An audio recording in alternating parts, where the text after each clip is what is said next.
I always want to know this. How many of you have outlived your prognosis? Would you please stand?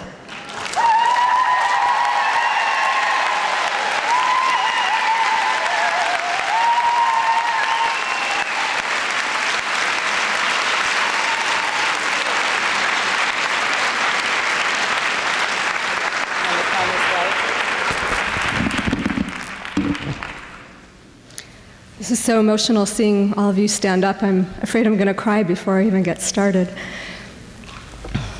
Like Jan said, 3 years ago, when I was 32 years old, I was diagnosed with breast cancer.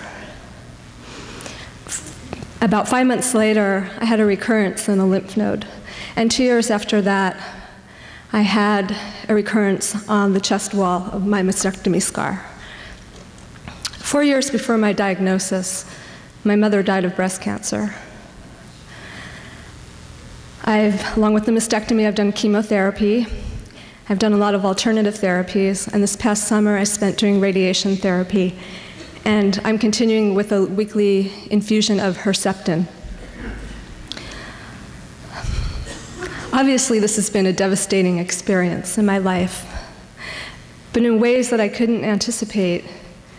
Cancer has some way given my life back to me. I've heard from being with you in other conferences such things as cancer was certainly a cure for my codependency.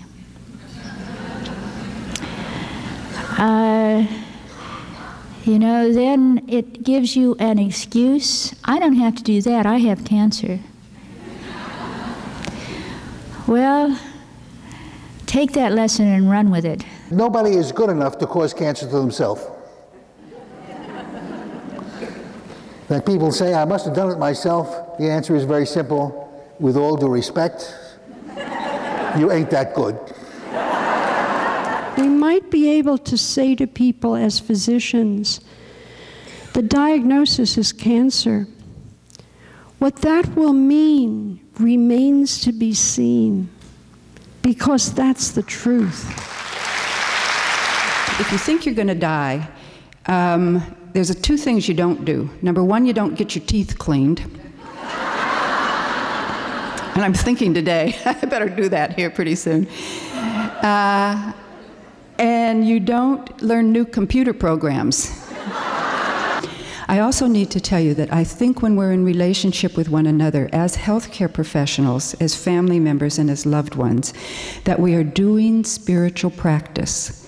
Once that diagnosis occurs, whether we know it or not, we're in sacred space. I believe that we are witnessing an emerging environmental health movement that is going to be one of the great human rights movements of the new millennium. These have to do with things that we can only do as a community, which is to reduce our exposure to the sea of 75,000 industrial chemicals and agricultural chemicals in which we're all living. It's the only way that we can do this. Two friends brought me to this conference, and I have not stopped coming. I have not stopped enjoying it. I have not stopped loving being here, seeing all these women who survive, who live, who look so naked and beautiful. It is the most healing thing I have experienced through this cancer journey, and I recommend it. It's been a long, isolated road.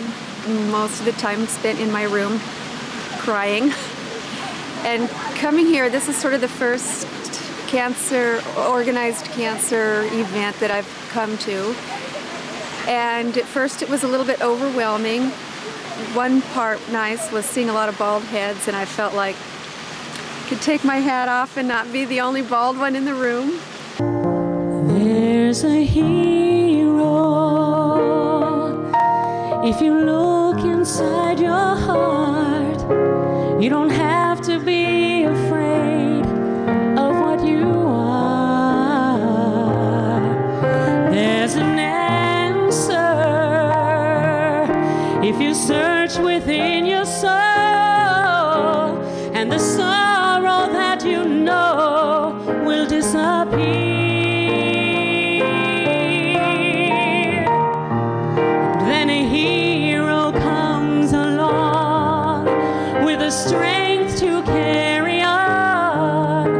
and you'll cast your fears aside, and you know you can survive. When you feel you can't go on, look inside you and be strong, and you'll finally see the truth that a hero lies in you. So I've got my best friends and my family with me, and it's a very significant sort of event to see all these people. I love people who had a diagnosis 20 years ago and are still here. That's wonderful. It's really encouraging. And there's a lot of it that is just very uplifting. It's beneficial to listen to what other people have been through, and I realize that mine isn't so bad. It's really nice to see that other people have had it worse and are doing even better. So I recommend it highly. What I've really felt out of the conference is hope. I have felt so much hope and so much community, and I just love it. I came yesterday morning, and when we drove up, I told the person I rode with, I said, oh, I don't think I can walk that far. And then by the end of the day yesterday, I was playing taiko drums, and they handed me that I was the thunder and lightning going across the sky, and I was dancing all over the place.